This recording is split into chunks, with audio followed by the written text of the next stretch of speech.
एनसीबीच्या विलिनीकरणाबाबत पवार कुटुंबात मोठा निर्णय होण्याची शक्यता. विलिनीकरणानंतर नेतृत्वाबाबत चर्चा सुरू होणार. दोन्ही राष्ट्रवादींबाबत 2 दिवसात निर्णय होण्याची माहिती. अजित पवारांच्या विमान अपघाताची सीआयडी चौकशी होणार. राज्य सरकारकडून सीआयडीला आदेश दिल्याचं सूत्रांचं म्हणणं. छत्रपती संभाजीनगर जिल्हा परिषद आणि पंचायत समिती निवडणूक प्रचाराला सुरुवात. आमदार अंबादास दानवे ग्रामीण भागात प्रचारात सक्रिय.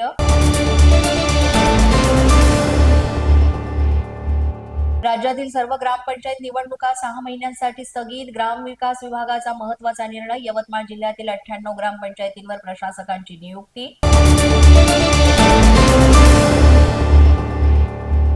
छत्रपती संभाजीनगरमध्ये निवडणूक वादातून 2 गटात तुफान हाणामारी. एमआयएमचे नवनिर्वाचित नगरसेवकांसह इतरांवर गुन्हा दाखल. यंदाचा राज्याचा अर्थसंकल्प मुख्यमंत्री फडणवीस मांडण्याची शक्यता. अजित पवारांच्या अकाली निधनानंतर अर्थसंकल्पाची धुरा मुख्यमंत्र्यांकडे असण्याची शक्यता.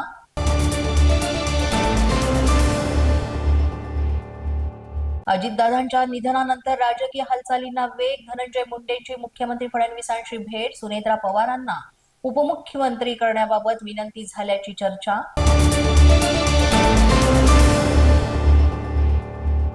दोन्ही राष्ट्रवादी एकत्र याव्यात अशी भावना. पक्षाची धुरा आता शरद पवार ठरवतील असं नरहरी झिरवाळ यांचं वक्तव्य.